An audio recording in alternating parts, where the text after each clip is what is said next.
प्यारियों, धन धन साहिब श्री गुरु ग्रंथ साहिब महाराज सच्चे पातशाह जी की निकी गोद विच जुड़ बैठी गुरु प्यारे गुरु साध संगत जीओ। वाहिगुरू जी का खालसा वाहिगुरू जी की फतेह। जो हमारे सच्चे पातशाह जी का प्रमाण है,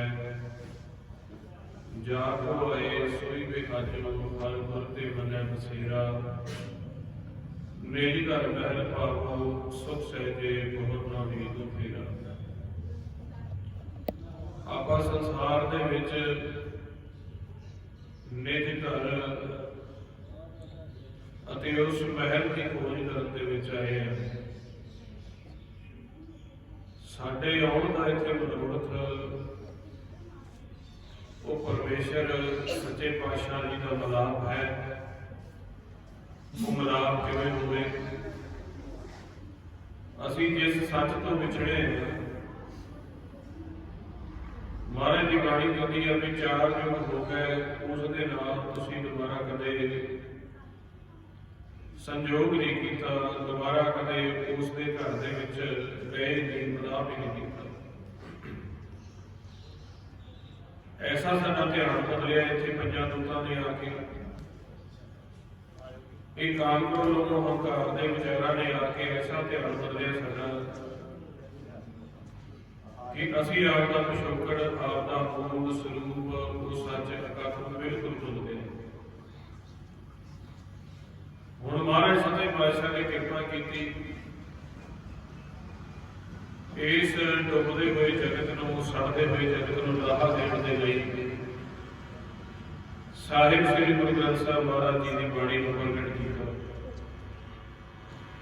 और उस बाणी गुरु के नाल ऐसे गुरसिखां संतां भगतां नूं भी प्रगट कर दिता जो संसार दे विच जाके नाम सच विच समाउण दीआं सानूं जोतियां दसदे। जिन्नी देर तक असी नाम सच की खोज नहीं की,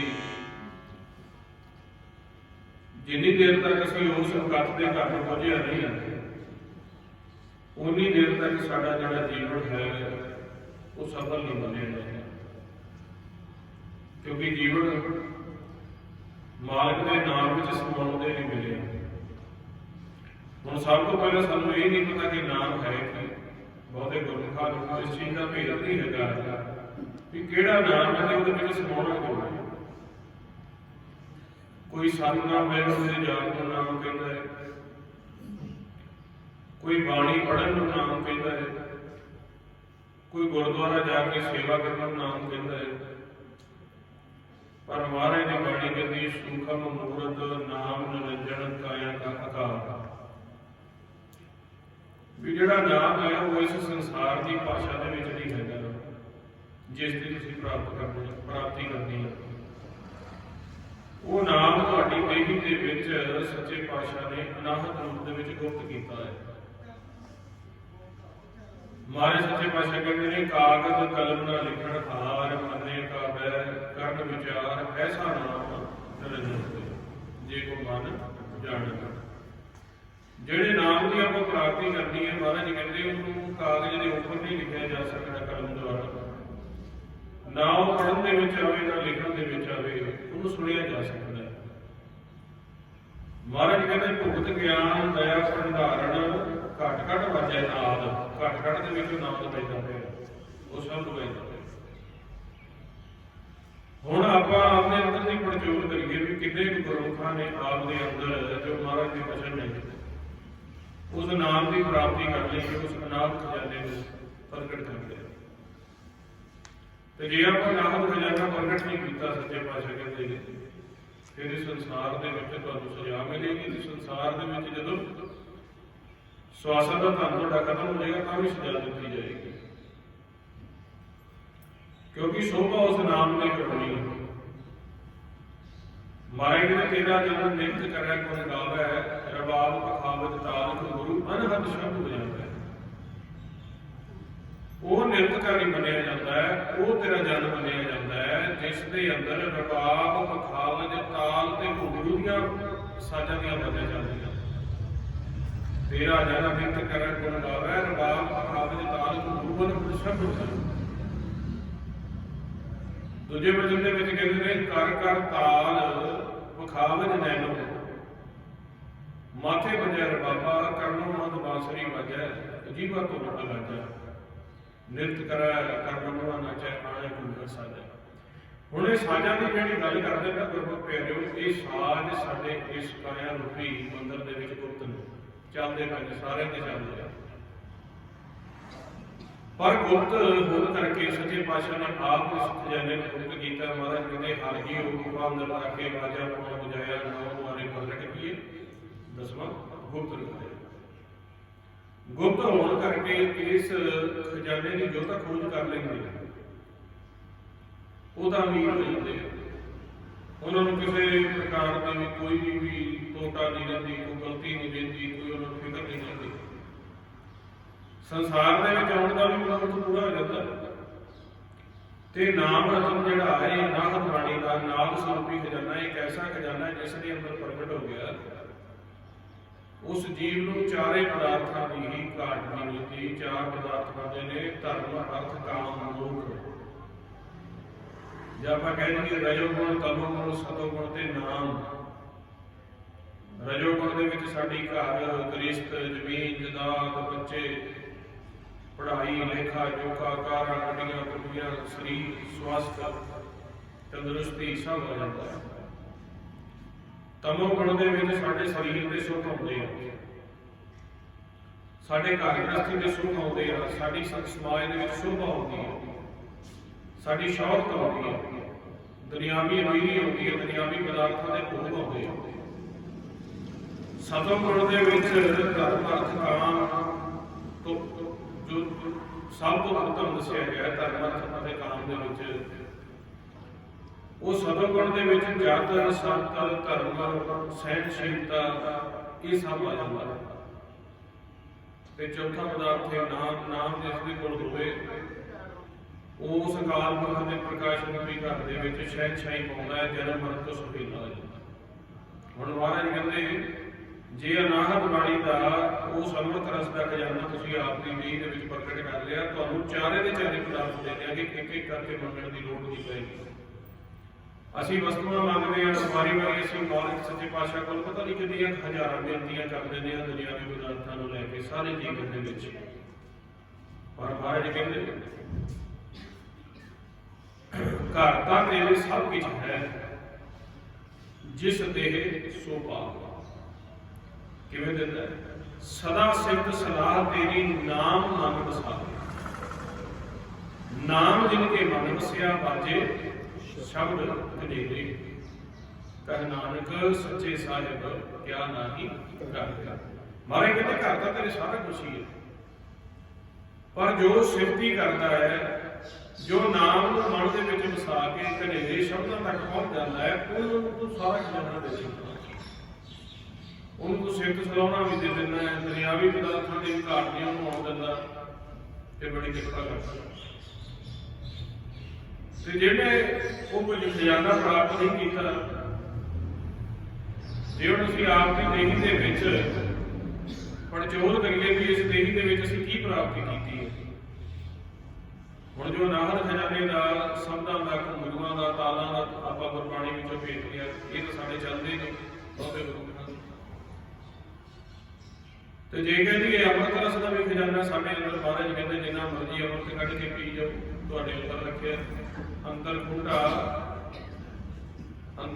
ਅੰਮ੍ਰਿਤ ਭਰਿਆ ਸਭ ਦੇ ਕਾਢ ਵੀ ਹੈ ਭਰਿਆ, ਉਹ ਵੀ ਨਹੀਂ ਆਪਾਂ ਕੱਢਦੇ।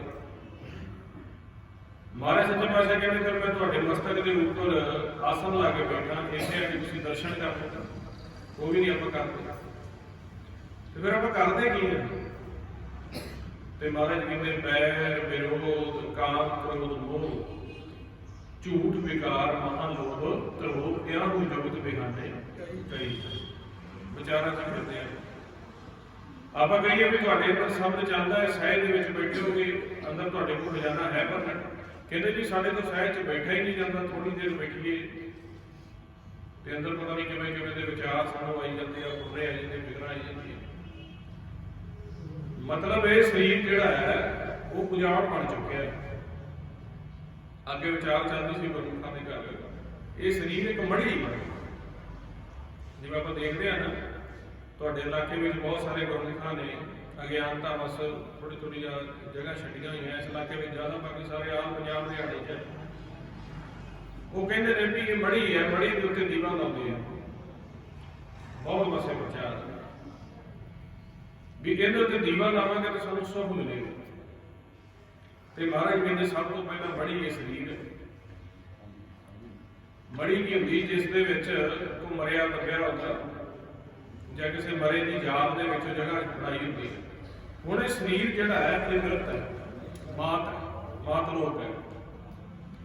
ਜਦੋਂ ਇਹਦੇ ਵਿੱਚ ਮਨ ਪ੍ਰਵੇਸ਼ ਕਰਦਾ ਹੈ, ਮਨ ਹੈ ਅਕਾਲ ਪੁਰਖ ਦੇ ਸੱਚਖੰਡ ਦੇ ਰਹਿਣ ਵਾਲਾ। ਇਹ ਮਨ ਕਰਮਾ, ਇਹ ਮਨ ਧਰਮਾ, ਇਹ ਮਨ ਪੰਜ ਤੱਤ ਤੇ ਜਨਮਾ। ਉਹ ਜਦੋਂ ਸੱਚਖੰਡ ਦੇ ਵਿੱਚੋਂ ਆ ਕੇ ਸਰੀਰ ਦੇ ਵਿੱਚ ਪ੍ਰਵੇਸ਼ ਕਰਦਾ ਹੈ, ਆਪ ਦਾ ਸਾਰਾ ਖੇਡ ਭੁੱਲ ਜਾਂਦਾ ਹੈ।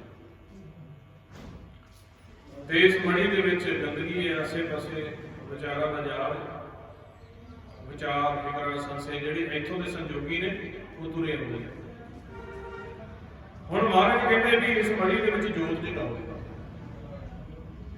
ਤੁਹਾਡਾ ਭਲਾ ਹੋਵੇਗਾ। ਤੇ ਕਿਹੜੀ ਜੋਤ? ਕਹਿੰਦੇ ਨਾਮ ਤੇਰੇ ਕੀ ਜੋਤ, ਭਇਓ ਜਿਆਲੋ ਸਗਲ ਕਰ।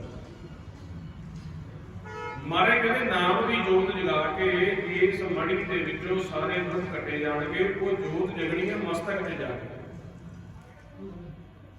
ਹੁਣ ਬਾਹਰ ਦੁਨਿਆਵੀ ਤੌਰ ਤੇ ਦ੍ਰਿਸ਼ਟਮਾਨ ਦੇ ਵਿੱਚ ਜਿਹੜੀਆਂ ਮੜੀਆਂ ਦੇ ਵਿੱਚ ਆਪਾਂ ਜਿੰਨੀ ਮਰਜ਼ੀ ਜੋਤਾਂ ਜਗਾਈ ਜਾਈਏ, ਮਹਾਰਾਜ ਦੀ ਬਾਣੀ ਕਹਿੰਦੀ ਹੈ ਦੁਬਦਾ ਨਾ ਪੜੋ। ਕਹਿੰਦੇ ਦੁਬਦਾ ਚ ਨਾ ਪੜੋ, ਹਰ ਬਿਨ ਹੋਰ ਨਾ ਪੂਜੋ, ਮੜਾ ਪਛਾਣ ਨਾ ਜਾਈ, ਤ੍ਰਿਸ਼ਨਾ ਰਾਜ ਨਾ ਪਰ ਘਰ ਜਾਵਾਂ, ਤ੍ਰਿਸ਼ਨਾ ਨਾਮ ਦਿਓ।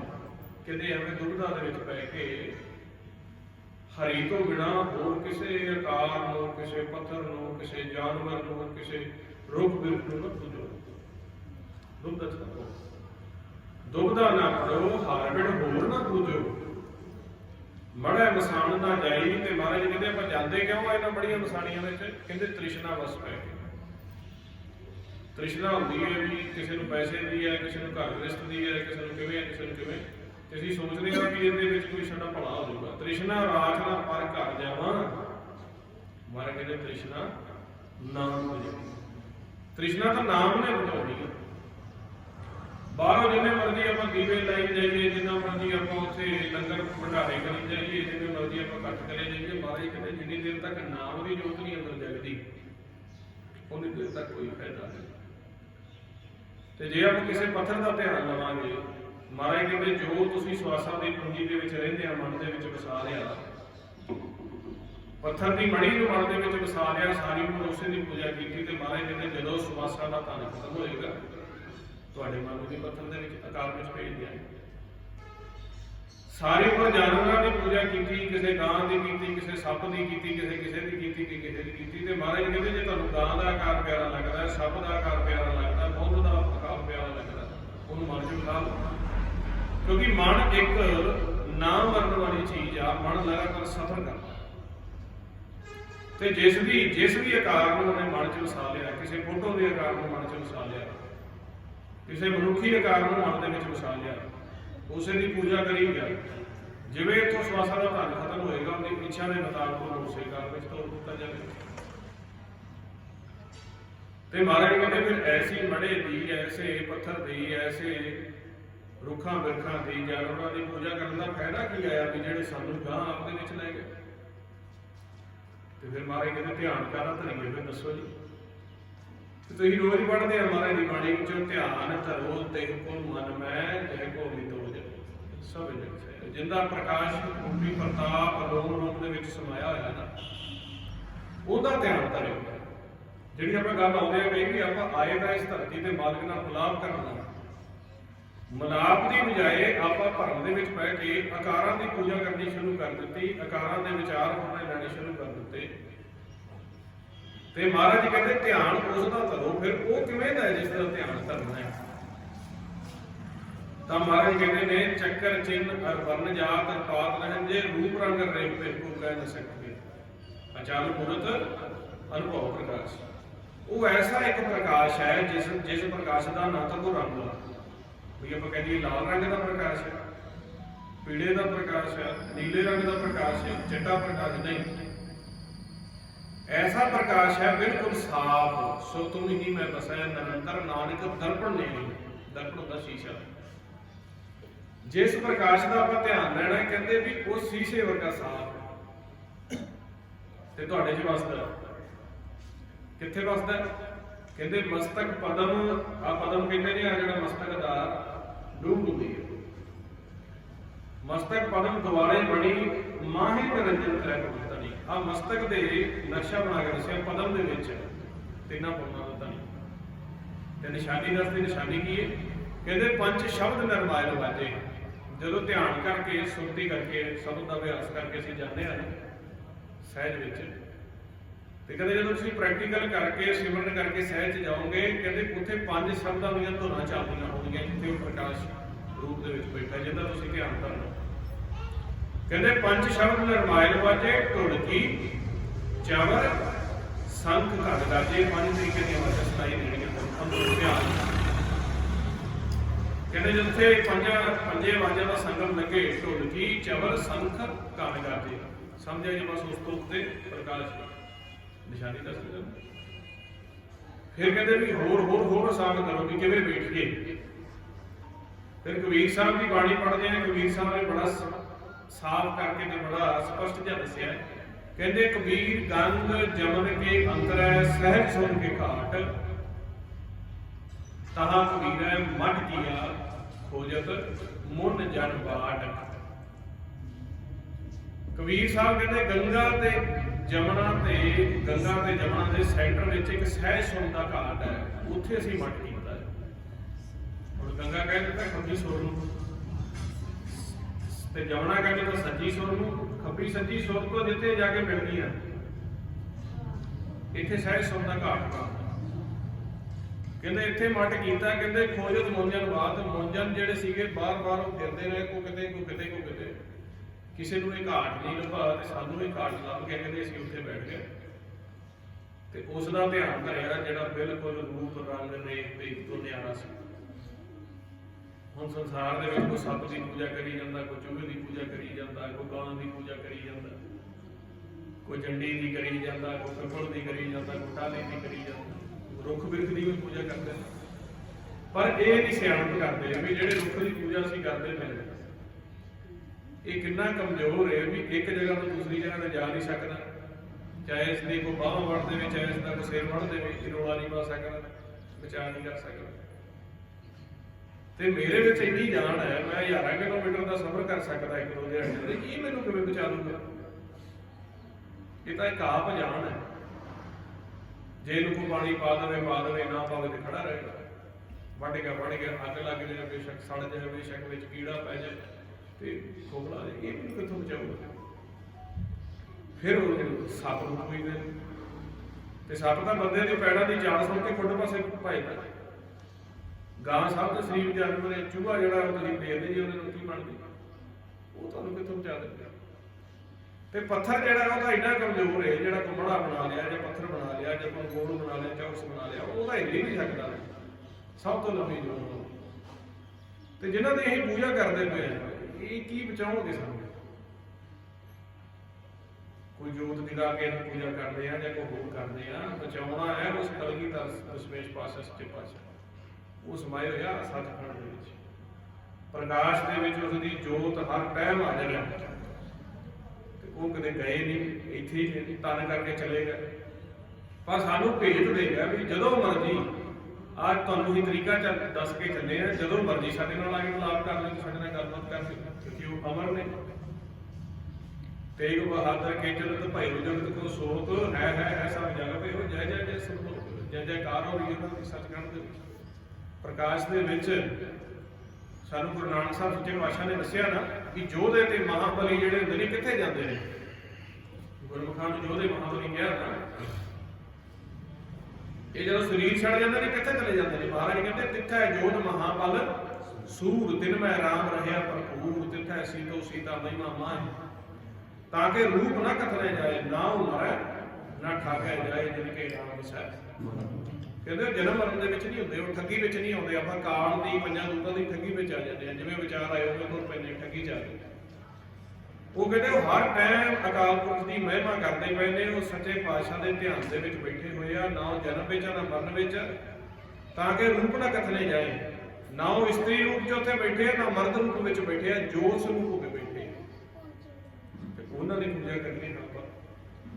ਉਹਨਾਂ ਆਖਿਆ ਵੀ ਸਾਡੇ ਆਉਣ ਵਾਲੇ ਸੰਜੋਗੀ ਇਸੇ ਤਰੀਕੇ ਭਟਕ ਨਾ ਜਾਣ, ਫਿਰ ਭਰਮ ਦੇ ਰਸਤੇ ਨਾ ਤੁਰ ਪੈਣ। ਉਹ ਉੱਥੋਂ ਤੱਕ ਪਹੁੰਚਣ ਦਾ ਰਸਤਾ ਗੁਰਬਾਣੀ ਵਿੱਚ ਦੱਸ ਕੇ ਗਏ ਨੇ। ਤਾਂ ਹੀ ਗੁਰੂ ਗ੍ਰੰਥ ਸਾਹਿਬ ਮਹਾਰਾਜ ਸੱਚੇ ਪਾਤਸ਼ਾਹ ਦੇ ਪਿੱਛੇ ਇੰਨੀਆਂ ਸ਼ਹੀਦੀਆਂ ਹੋਈਆਂ ਵੀ ਇਹਨਾਂ ਦੇ ਵਿੱਚ ਜੋ ਲਿਖੇ ਹੋਏ ਸਭ ਦਾ ਮਾਨੇ ਬਖਾਣੀਆਂ ਬਿਰਲਾ ਦਾ ਬੁੱਝਿਆ ਹੋਏ। ਜਿਹੜੇ ਬਿਰਲਾ ਇਹਦੇ ਵਿੱਚ ਗਿਆਨ ਲਿਖਿਆ ਹੋਇਆ ਤੇ ਬਿਰਲੇ ਗੁਰਮੁਖ ਬੁੱਝਣਗੇ, ਉਹ ਬੁੱਝ ਕੇ ਆਪ ਦੇ ਘਰ ਆ ਜਾਣਗੇ। ਤੇ ਘਰ ਕਿੱਥੇ ਆ? ਆ ਸਰੀਰ ਦੇ ਵਿੱਚ। ਘਰ ਮੈਂ ਘਰ ਦਿਖਾਏ ਦੇ ਸੋ ਸਤਿਗੁਰ ਮੁਖ ਸਜਾਉਂ। ਤੁਸੀਂ ਆਪਣੀ ਦੇਹੀ ਦੇ ਅਸਥੂਲ ਪੋਰਸ਼ਨ ਦੀ ਤਾਂ ਖੋਜ ਕਰ ਲਈ ਹੈ, ਭਾਵ ਜਿਹੜਾ ਇਹ ਅੱਖਾਂ ਨਾਲ ਦਿਖਦਾ ਹੈ। ਡਾਕਟਰਾਂ ਨੇ ਮਸ਼ੀਨਾਂ ਦੇ ਨਾਲ ਖੋਲ ਕੇ ਦੱਸ ਦਿੱਤਾ ਵੀ ਇਸ ਦੇ ਵਿੱਚ ਲਹੂ ਹੈ, ਹੱਡੀਆਂ ਨੇ, ਰਕਤ ਹੈ, ਪਿਸ਼ਟਾ ਹੈ, ਚਮੜੀ ਹੈ, ਵੱਖਰੇ ਵੱਖਰੇ ਵਿੱਚ ਭਾਗ ਨੇ ਜਿਹਨਾਂ ਤੋਂ ਚੱਲਦਾ। ਪਰ ਜਿਹੜਾ ਇਹਦਾ ਸੂਖਮ ਭਾਗ ਹੈ ਉਹ ਡਾਕਟਰ ਨਹੀਂ ਖੋਜ ਸਕਦੇ, ਨਾ ਉਹ ਮੰਨਦੇ ਨੇ, ਉਹ ਸੰਤ ਖੋਜਦੇ ਨੇ। ਪੰਜ ਤੱਤਾਂ ਦਾ ਸਾਡਾ ਸਰੀਰ ਬਣਿਆ, ਕੌਣ, ਪਾਣੀ, ਵਸੰਤਰ, ਧਰਤੀ, ਆਕਾਸ਼। ਆਕਾਸ਼ ਸੂਖਮ ਹੁੰਦਾ ਹੈ। ਆਪਾਂ ਆਕਾਸ਼ ਦੇ ਵਿੱਚ ਬੈਠੇ ਹੋਏ, ਤੁਸੀਂ ਧਰਤੀ ਦੇ ਉੱਪਰ ਬੈਠੇ ਹੋਏ ਹੋ ਤੇ ਧਰਤੀ ਆਕਾਸ਼ ਦੇ ਵਿੱਚ ਹੀ ਘੁੰਮਦੀ ਹੈ। ਆਪਾਂ ਧਰਤੀ ਦੇ ਉੱਪਰ ਬੈਠੇ ਹੋਏ ਤੇ ਧਰਤੀ ਆਕਾਸ਼ ਦਾ ਗੇੜਾ ਲਾ ਰਹੀ ਹੈ।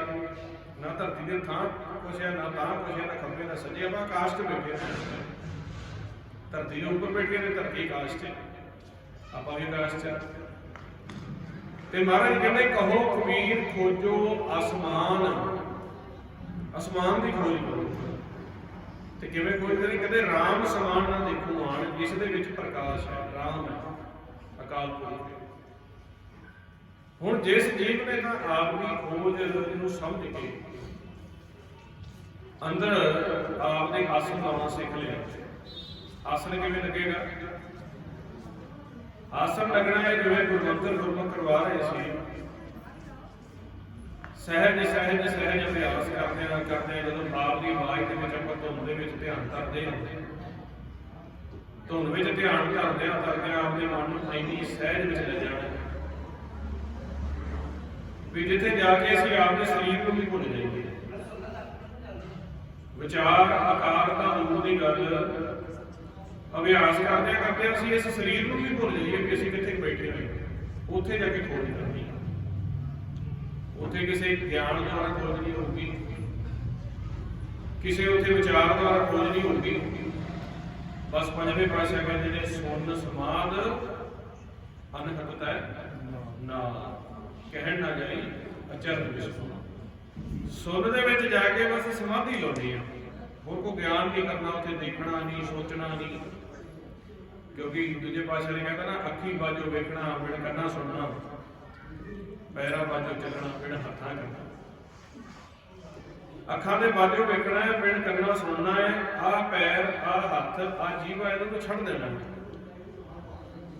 ਤੇ ਅੰਦਰ ਸੁੰਨ ਦੇ ਵਿੱਚ ਆਸਣ ਲਾਉਣਾ ਹੈ, ਸੁੰਨ ਦੇ ਵਿੱਚ ਸਮਾਧੀ ਲਾਉਣੀ ਹੈ। ਉੱਥੋਂ ਕਹਿੰਦੇ ਅਨਹਤ ਨਾਦ ਸ਼ੁਰੂ ਹੋਏਗਾ ਤੇ ਕਹਿੰਦੇ ਤੁਸੀਂ ਉਸ ਅਚਰਜ ਵਿਸਮਾਨ ਬਾਰੇ ਕਹਿ ਨਹੀਂ ਸਕਦੇ, ਕਹਿਣ ਨਾ ਜਾਈ ਅਚਰਜ ਵਿਸਮਾਨ।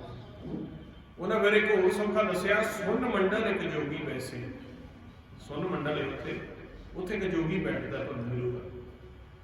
ਜੋਗੀ ਕਿਵੇਂ ਦਾ?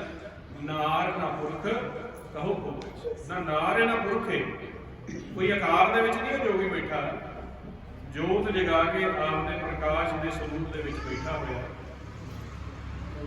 ਉਹ ਆਪ ਦੇ ਸਰੀਰ ਦੇ ਵਿੱਚ ਜਾ ਕੇ ਉਸ ਥਾਂ ਦੀ ਖੋਜ ਕਰੋ, ਉਸ ਸੂਖਮ ਭਵਨ ਦੀ ਖੋਜ ਕਰ ਲਓ ਜਿਸ ਨੂੰ ਦਸਵਾਂ ਕਰ ਕਿਹਾ ਗਿਆ, ਜਿਸ ਨੂੰ ਥਿਰ ਕਰ ਕਿਹਾ ਗਿਆ, ਜਿਸ ਨੂੰ ਮਹਿਲ ਕਿਹਾ ਗਿਆ। ਇਹ ਸਾਡੇ ਸਾਰੇ ਅੰਤਰ ਦੀ ਅਵਸਥਾ। ਹੁਣ ਜਿਹੜੇ ਗੁਰਮੁਖਾਂ ਨੇ ਤਾਂ ਇਸ ਤਰ੍ਹਾਂ ਆ ਕੇ ਇਹ ਨਾਮ ਦਾ ਮਤਲਬ ਹੀ ਹੱਟਣਾ ਸ਼ੁਰੂ ਕਰ ਦਿੱਤਾ, ਜਾ ਕੋ ਆਏ ਸੋਈ ਬਿਹਾਰ। ਉਹਨਾਂ ਦੇ ਤਾਂ ਮਨ ਦੇ ਵਿੱਚ ਹਰ ਗੁਰ ਤੇ ਮਨੈ ਬਸੇਰਾ, ਨਿਜ ਘਰ ਮਹਿਲ ਪਾਵੋ ਸੁਖ ਸਹਿਜੇ ਕਹੋ ਨਾਮੀ ਗੁਰ। ਹੁਣ ਉਹਨਾਂ ਨੇ ਤਾਂ ਆਪਦਾ ਫੇਰਾ ਖਤਮ ਕਰ ਲਿਆ, ਨਿਜ ਘਰ ਦੀ ਖੋਜ ਕੀਤੀ ਵੀ ਇਸ ਸਰੀਰ ਵਿੱਚ ਨਿਜ ਘਰ ਕਿਤੇ, ਅੰਮ੍ਰਿਤ ਦਾ ਕੁੰਡ ਭਰ ਕੇ ਰੱਖਿਆ। ਜਦੋਂ ਗੁਰਮੁਖ ਸ਼ਬਦ ਦਾ ਅਭਿਆਸ ਕਰਕੇ ਉਸ ਨਾਦ ਦੀ ਧੁਨ ਦੇ ਨਾਲ ਆਪਦੀ ਸੁਰਤੀ ਲਾਉਂਦੇ ਹੋ, ਉਸ ਧੁਨ ਦੇ ਨਾਲ ਸੁਰਤੀ ਜਿਹੜਾ ਰਲ ਕੇ ਆ ਅੰਮ੍ਰਿਤ ਰਸ ਪੀਂਦੀ ਹੈ। ਜਿਵੇਂ ਜਿਵੇਂ ਅਨਾਹਤ ਸ਼ਬਦ ਦੀ ਧੁਨ ਨੂੰ ਸੁਣੀ ਜਾਵਾਂਗੇ ਨਾ ਆਪਾਂ ਗੁਰੂ ਕਹਿ ਰਹੇ ਅੰਮ੍ਰਿਤ ਦੀ ਅੰਦਰੋਂ ਧਾਰ ਚੱਲਣੀ ਸ਼ੁਰੂ ਹੋ ਜਾਂਦੀ ਹੈ। ਉਸ ਅੰਮ੍ਰਿਤ ਰਸ ਨੂੰ ਆਪਾਂ ਪੀ ਕੇ, ਅੰਮ੍ਰਿਤ ਪੀਵੋ ਸਦਾ ਚਿਰ ਜੀ ਅਮਰ ਹੋ ਜਾਵੇ। ਸਦਾ ਚਿਰ ਤੋਂ ਭਾਵ ਸਰੀਰ ਦੇ ਨਾਲ ਹੀ ਫਿਰ ਮਰਾਂਗੇ, ਸਰੀਰ ਦੇ ਵਿੱਚ ਆਉਣਾ ਜਾਣਾ ਬਣਿਆ ਹੋਊਗਾ, ਪਰ ਜਿਹਨੇ ਅੰਦਰੋਂ ਅੰਮ੍ਰਿਤ ਪੀ ਲਿਆ, ਜਿਹਨੂੰ ਮਹਾਰਾਜ ਜੀ ਕਹਿੰਦੇ ਨੇ ਸੁਰ ਨਰ ਮਨ ਜਨ ਅੰਮ੍ਰਿਤ ਖੋਜਦੇ, ਸੋ ਅੰਮ੍ਰਿਤ ਗੁਰ ਤੇ ਪਾਇਆ। ਪਾਇਆ ਅੰਮ੍ਰਿਤ ਗੁਰ ਕਿਰਪਾ ਕੀਤੀ, ਸੱਚਾ ਮਨ ਵਸਾਇਆ। ਹੁਣੇ ਤੀਸਰੇ ਪਾਸੇ ਗੱਲ ਕਰਦੇ ਪਏ ਗੁਰੂ ਅਮਰਦਾਸ ਜੀ ਮਹਾਰਾਜ ਸੱਚੇ ਪਾਤਸ਼ਾਹ, ਤੇ ਆਪਾਂ ਵੇਖਦੇ ਹਾਂ ਵੀ ਖੰਡੇ ਵੱਡੇ ਦਾ ਬਹੁਤ ਤਾਂ ਜਿਹੜੀ ਇਹ ਦਸਮ ਪਾਤਸ਼ਾਹ ਨੇ ਤਿਆਰ ਕੀਤੀ। ਪਰ ਜਿਹੜਾ ਗੁਰਬਾਣੀ ਵਿੱਚ ਅੰਮ੍ਰਿਤ ਆਇਆ, ਨਾਨਕ ਅੰਮ੍ਰਿਤ ਇੱਕ ਹੈ, ਦੂਜਾ ਅੰਮ੍ਰਿਤ, ਇਹ ਕਿਹੜੇ ਅੰਮ੍ਰਿਤ ਦੀ ਗੱਲ ਹੈ? ਤੇ ਮਹਾਰਾਜ ਕਹਿੰਦੇ ਹੈ ਵੀ ਇੱਕ ਨਾ ਬਣ ਸਕਦਾ ਤੇ ਨਾ ਬਣਿਆ, ਇੱਕੋ ਹੀ ਅੰਮ੍ਰਿਤ ਹੈ। ਤੇ ਨਾਨਕ ਅੰਮ੍ਰਿਤ ਮਨੇ ਬਾਣੇ, ਉਹ ਮਨ ਦੇ ਵਿੱਚ।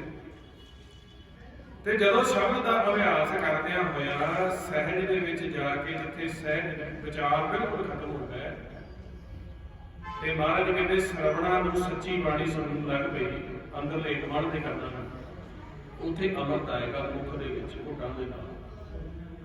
ਹੇ ਸਰਵਣੋ ਮੇਰਿਓ ਸਾਚੇ ਸੁਣਨੇ ਨੂੰ ਬਿਠਾਏ, ਸਰੀਰ ਲਾਏ ਸੁਣੋ ਸਤ ਬਾਣੀ, ਹਿਤ ਸੁਣੀ ਮਨ ਤਨ ਭਰਿਆ ਹੋਆ ਰਸਨਾ ਰਸ ਸੁਣਾ।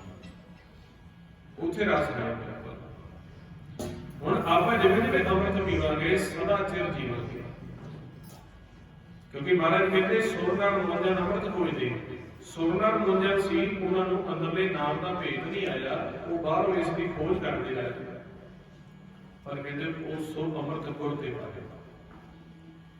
ਉਹ ਸ਼ਬਦ ਗੁਰੂ ਦੀ ਸੇਵਾ ਕਰਕੇ ਅੰਤਰਗਤ ਜਾ ਕੇ ਅਸੀਂ ਮਾਲਕ ਸੱਚੇ ਪਾਤਸ਼ਾਹ ਦੇ ਦਰ ਤੋਂ, ਉਹ ਪ੍ਰਕਾਸ਼ ਰੂਪੀ ਦਰ ਤੋਂ ਅੰਮ੍ਰਿਤ ਲਿਆ, ਜਿਸ ਨੂੰ ਪੀ ਕੇ ਆਪਾਂ ਸਾਰਿਆਂ ਨੇ ਅਮਰ ਹੋ ਜਾਣਾ। ਗੁਰੂ ਕਹਿ ਰਹੇ ਹੋ ਆਪਣੀ ਖੁਰਾਕ ਤੋਂ ਅੰਮ੍ਰਿਤ ਰਸ।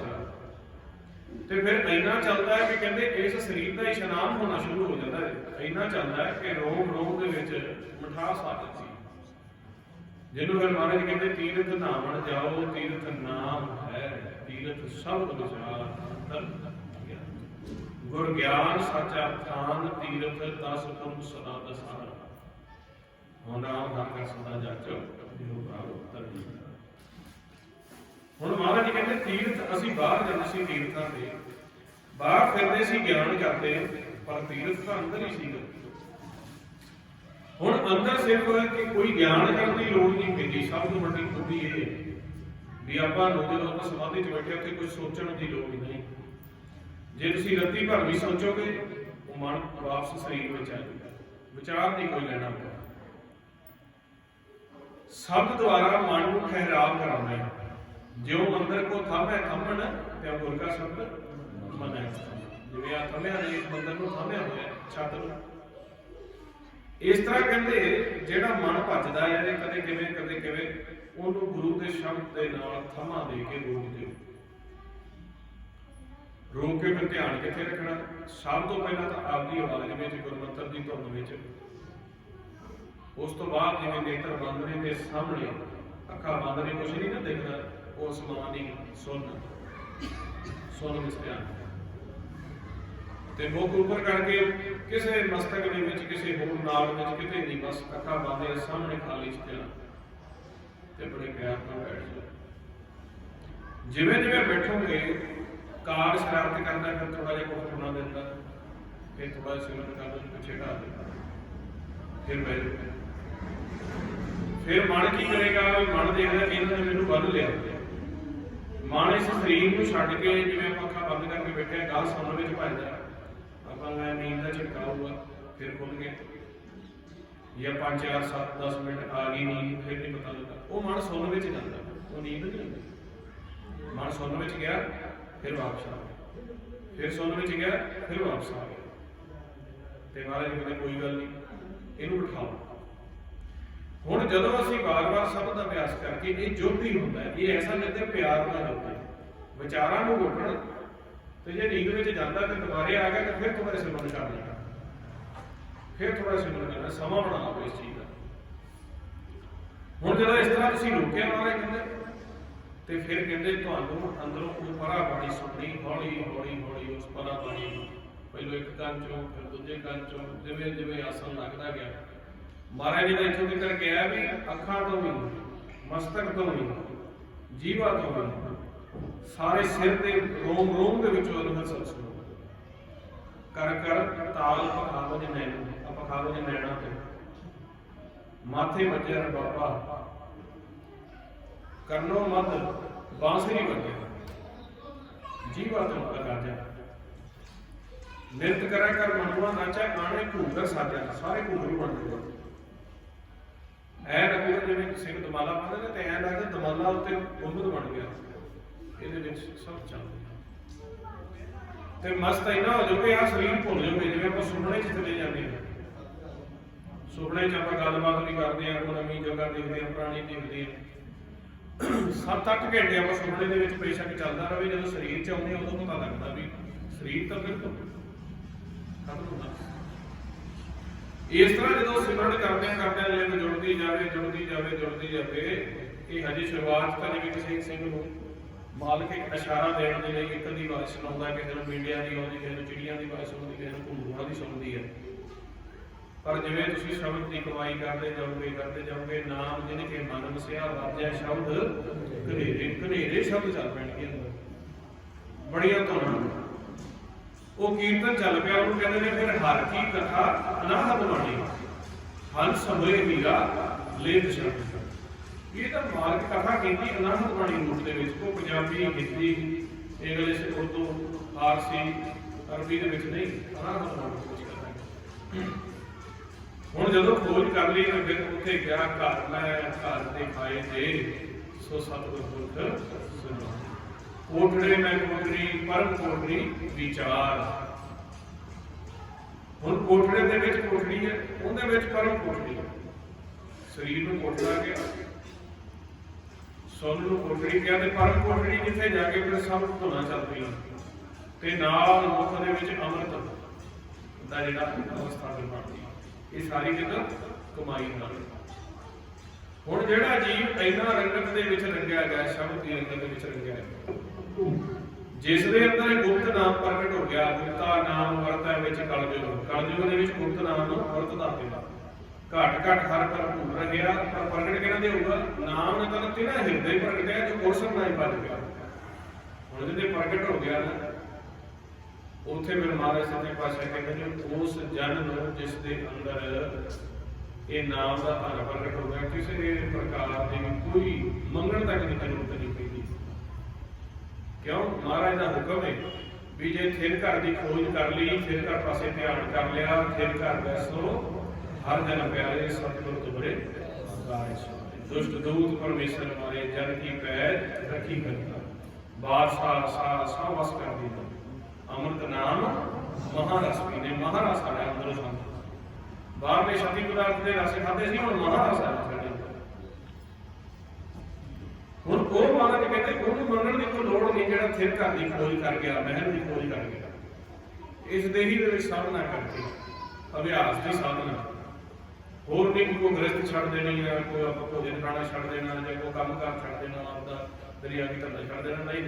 ਇਹ ਨਹੀਂ, ਮਨ ਕਰਕੇ ਧਿਆਨ ਕਰਕੇ ਅੰਦਰ ਦੀ ਖੋਜ ਕਰਨੀ ਹੈ, ਜਿਹਨੂੰ ਫਿਰ ਮਹਾਰਾਜ ਕਹਿੰਦੇ ਆ ਅਗਮ ਅਗੋਚਰ ਪਾਰ ਬ੍ਰਹਮ, ਮੇਰੇ ਸਾਧੂ ਅਕਤ ਕਥਾਇਆ ਥਾ, ਅਨਹਦ ਸ਼ਬਦ ਦਸਵੇਂ ਦਵਾਰ ਵਜਿਓ, ਤਹਿ ਅੰਮ੍ਰਿਤ ਨਾਮ।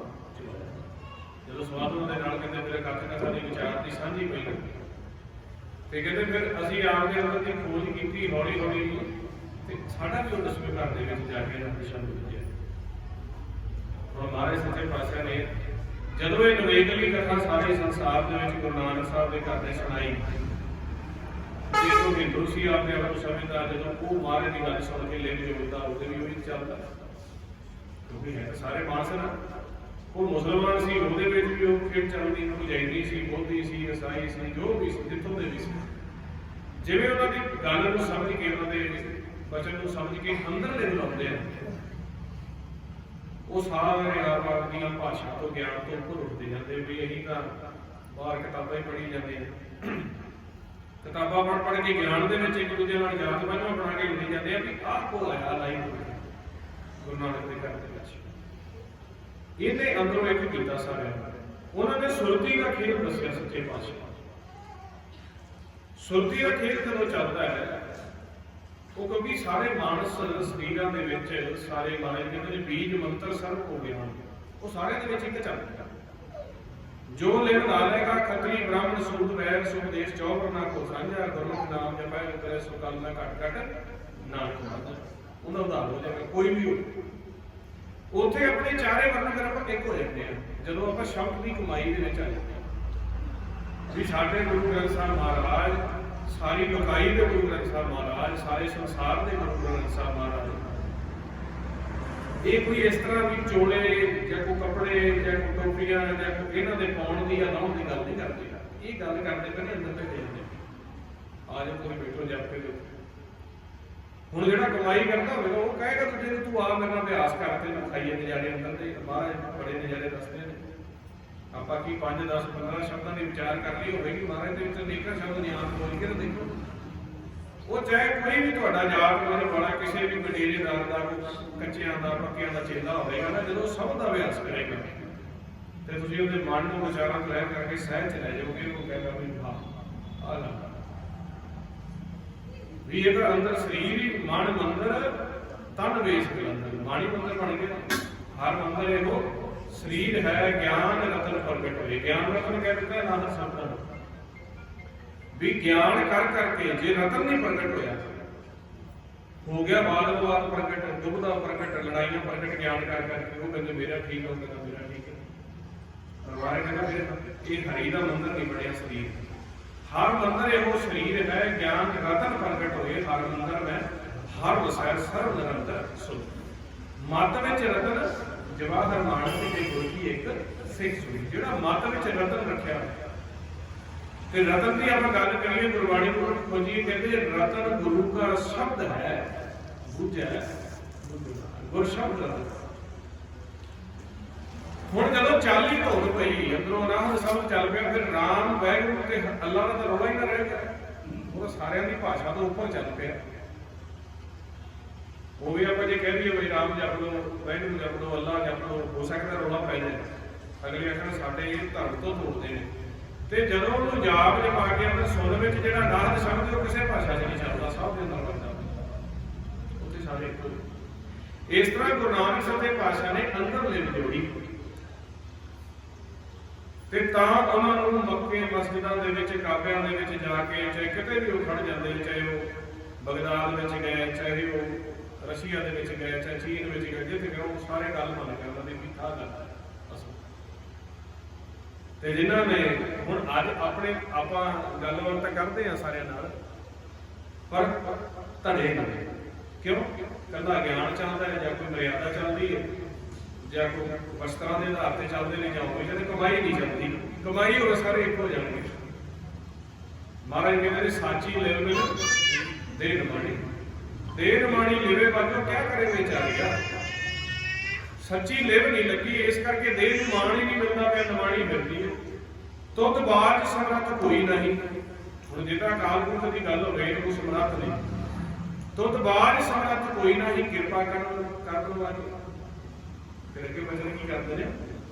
ਇਸ ਨੂੰ ਹੋਰ ਥਾਂ ਨਹੀਂ, ਇਹ ਕਿਤੇ ਵੀ ਨਹੀਂ ਜਾ ਕੇ ਸੁਣ ਸਕਦਾ। ਸ਼ਬਦ ਲਾਗ ਇੰਨੀ ਗੱਲ। ਇਸ ਨੂੰ ਹੋਰ ਕੋਈ ਥਾਂ ਨਹੀਂ ਵੀ ਇਹਨੂੰ ਤੁਸੀਂ ਕਿਸੇ ਗੁਰਦੁਆਰੇ ਲੈ ਜਾਓ, ਮੰਦਰ ਲੈ ਜਾਓ, ਕੀਰਤਾਂ ਤੇ ਲੈ ਜਾਓ, ਜੇ ਸ਼ਬਦ ਨਾਲ ਨਾ ਜੁੜਿਆ ਇਹ ਸੁਧਰ ਨਹੀਂ ਸਕਦਾ, ਹੋਰ ਤ੍ਰਿਸ਼ਨਾ ਵਿੱਚ ਚਲਾ ਜਾਏਗਾ। ਹੁਣ ਗੁਰੂ ਘਰ ਵਿੱਚ ਬੇਸ਼ੱਕ ਕੋਈ ਰੋਜ਼ ਮਸਤਕ ਆਪਣਾ ਨਤਮਸਤਕ ਹੁੰਦੇ ਆ, ਪਰ ਰੋਜ਼ ਕਰਦੇ ਕੀ ਹੈ? ਨਿਤ ਨਵੀਂ ਅਰਦਾਸ ਕਰਦੇ ਆ। ਕਰਦੇ ਵੀ ਗੱਲ ਪਦਾਰਥ ਨਾਲ गुरु घर च इन्ना जा के कृष्णा तो टुटती नहीं पई। सुखना हो सुखदियां महाराज सच्चे पातशाह को ठेकेदार बना के उन्होंने पहले इन्ने करते तो आ करते हैं फिर उन्होंने ही ठेका देने आपके पदार्थों 1000 500 लाख 2 लाख खंड पाठ पोतरी किसी पास ठेका चुकाना ही है ना कि आ कितने काम करा देते आ कर देंगे तेरे लिए। तो ये नहीं सानू पता एक एक श्वास की गराही को सानू आप देना पाया। तो जे एक भी ना दे 10 भी हिरले तो पूरा कौन क्या करे। एक श्वास भी ना दे आ 10 द्वारिया का शरीर ये भी तेरे तो खिंच लवा मैं फिर तू मेरा की करना। जिस ठाकुर से नहीं चाहा ताको कीजिए दावा नहीं करेगा होता ठाकुर का आप कुछ नहीं कर सकते। ठाकुर ने सानू शरीर दिता है आपे करता कर कर देखे देता सास ग्रह श्वासा की ग्रह देता करता ते महाराज कहते देखता भी है किते भरत दे विच वो भी रब देखता नहीं पर तरीका दसिया साहिब मेरा सदा सदा दिसै शब्द की कमाई कर लो मिलण भी लग जाता। ते कहते फिर यही नहीं भी कोई एक पासे ही दिखूगा जल थल महियल भरपूर लेना चाहे जल च देख लियो चाहे थल च देख लियो। महियल कहते खाली गला सेंटर महिला सेंटर जिमी जमान कभी समस्त एक जोत है जिमी होगी धरती जमान हो गया समान ये सेंटर च कहते एक जोत है ना घाट है ना बाढ़ है ना घाट घाट होता है।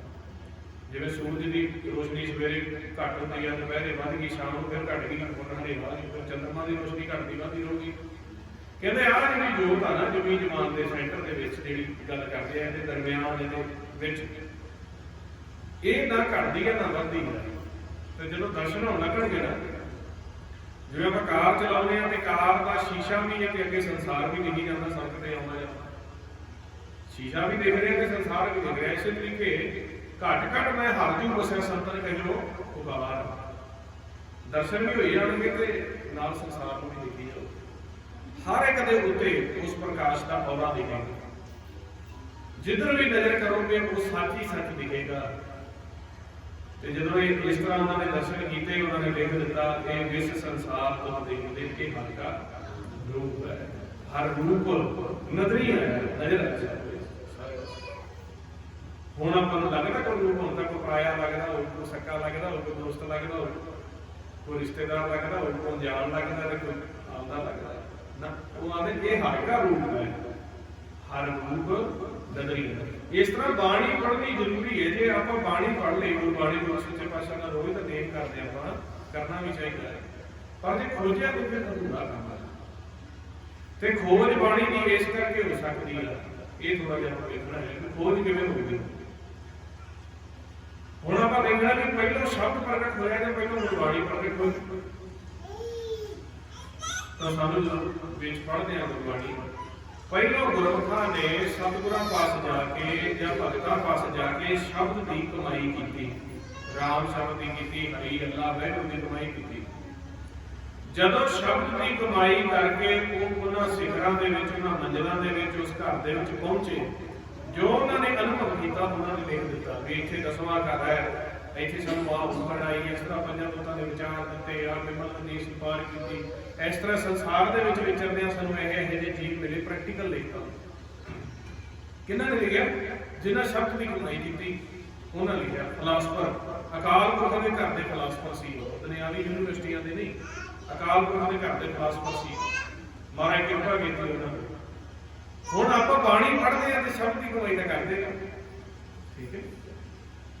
ਬਾਣੀ ਗੁਰੂ ਪ੍ਰਗਟ ਹੋਏ ਸ਼ਬਦ ਦੀ ਕਮਾਈ ਵਿੱਚੋਂ ਤੇ ਜੇ ਪੜ੍ਹਨਾ ਦੇ ਨਾਲ ਸ਼ਬਦ ਦੀ ਕਮਾਈ ਕਰ ਕਰਕੇ ਬਾਣੀ ਪੜ੍ਹਨੀ ਪਏਗੀ ਫਿਰ ਪਤਾ ਲੱਗੇਗਾ ਵੀ ਇਹ ਕਿੱਥੇ ਜਾ ਕੇ ਗੱਲ ਕਹੀ ਹੋਈ ਹੈ ਆਹ ਕਿਸ ਪੁਆਇੰਟ ਦਾ ਸ਼ਬਦ ਹੈ ਆਹ ਕਿਸ ਪੁਆਇੰਟ ਦਾ ਸ਼ਬਦ ਹੈ ਕਿਉਂਕਿ ਇਹਦੇ ਵਿੱਚ ਕੁਝ ਸ਼ਬਦ ਸੰਤਾਂ ਦੇ ਅਵਸਥਾ ਦੇ ਨੇ ਕੋਈ ਸਾਧ ਅਵਸਥਾ ਦੇ ਨੇ ਕੋਈ ਭਗਤ ਅਵਸਥਾ ਦੇ ਨੇ ਕੋਈ ਸਤਿਗੁਰ ਦੀ ਅਵਸਥਾ ਦੇ ਨੇ ਕੋਈ ਬੂਝ ਅਵਸਥਾ ਦੇ ਨੇ ਕੋਈ ਜਦੋਂ ਗੁਰਸਿੱਖ ਬਣ ਕੇ ਮਹਾਰਾਜ ਵਿਚਰੇ ਉਸ ਅਵਸਥਾ ਦੇ ਨੇ।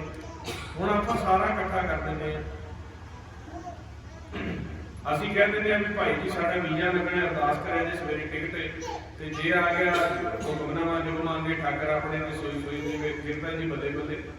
ਤੇ ਜੇ ਕਿਤੇ ਗਲਤੀ ਨਾਲ ਭਾਈ ਜੀ ਕੋਲੋਂ ਅਲਾਣੀ ਵਾਲਾ ਪੱਤਰਾ ਖੁੱਲ ਗਿਆ ਤੇ ਆਂਦੇ ਆਦਾ ਹੁਕਮਨਾਮਾ ਹੀ ਬੜਾ ਕਰਨਾ ਅਸੀਂ क्यों गुरबाणी भी असी विचार ब्रह्म के आधार पर थोड़ा करते हैं। सानू तो साढ़े दिमाग तो साਡਾ वीजा ते टिकट है ਤੇ ਮਹਾਰਾਜ ਬਾਣੀ ਇਸ ਤਰ੍ਹਾਂ ਥੋੜਾ ਲਿਖੀ ਵੀ ਅਸੀਂ ਕੋ ਆਪਦੇ ਵੀਜ਼ੇ ਟਿਕਟਾਂ ਵਾਸਤੇ ਧੀਆਂ ਪੁੱਤਾਂ ਵਾਸਤੇ ਦਾਤਾਂ ਵਾਸਤੇ ਬਾਣੀ ਨਹੀਂ ਕਰਦੀ। ਉਹ ਤਾਂ ਪਹਿਲਾਂ ਸੰਸਾਰ ਚਾਰ ਵੇਦ ਸਾਜੇ ਹੀ ਸੀ।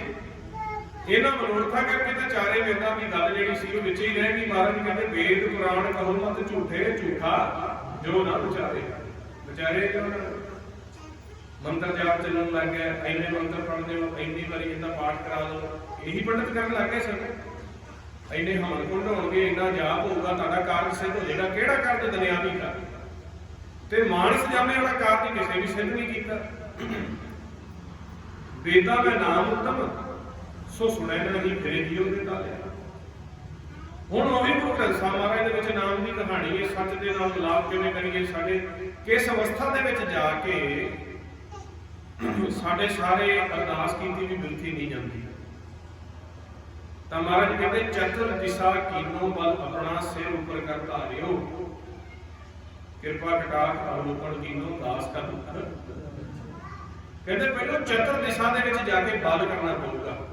ਉੱਥੇ ਬਲ ਮਾਰੋ। ਚਤੁਰ ਦਿਸ਼ਾ ਕਿਹੜੀ ਹੈ? ਚਤੁਰ ਦਿਸ਼ਾ ਕੀਨੋ ਬਲ ਆਪਣਾ ਸਿਰ ਉੱਪਰ ਕਰ ਧਾਰਿਓ। ਚਤੁਰ ਦਿਸ਼ਾ ਕਹਿ ਦਿੱਤਾ ਕਿ ਚੌਥੇ ਪਦ ਨੂੰ ਜਦੋਂ ਤ੍ਰੈ ਗੁਣਾ ਤੋਂ ਰਜਗੁਣ ਤਮਗੁਣ ਸਤਗੁਣ ਤੋਂ ਵਿਚਾਰਾਂ ਗੁਣਿਆਂ ਤੋਂ ਉੱਪਰ ਉੱਠ ਕੇ ਜਿੱਥੇ ਸਹਿਜ ਦੇ ਵਿੱਚ ਆਸਣ ਲਾਇਆ ਹੋਇਆ ਸਿਰ ਦੇ ਉੱਪਰ ਵੱਡਾ ਸਾਹਿਬ ਉੱਚਾ ਥਾਂ ਉੱਚੇ ਉੱਪਰ ਉੱਚਾ ਹੁੰਦਾ। ਆ ਸਭ ਤੋਂ ਉੱਚਾ ਇੱਥੇ ਸਿਰ ਉੱਪਰ ਕਰਤਾ ਲਿਆ। ਉੱਥੇ ਜਾ ਕੇ ਲੱਗਿਆ ਸਿਰ ਦੇ ਉੱਪਰ ਕਿਰਪਾ ਕਟਾਖ। ਉੱਥੇ ਕਿਰਪਾ ਕੀਤੀ ਤੇ ਸਾਡੇ ਸਾਰੇ ਦੁੱਖ ਕੱਢ ਦਿੱਤੇ, ਦਾਸ ਕਾ ਦੁੱਖ ਉਤਾਰਿਓ। ਫਿਰ ਉਸ ਅਵਸਥਾ ਦੇ ਵਿੱਚ ਜਾ ਕੇ ਕਹਿੰਦੇ ਜੋ ਮੰਗੇ ਠਾਕੁਰ ਰੱਖਦੇ ਸੋਈ ਸੋਈ ਦੀ।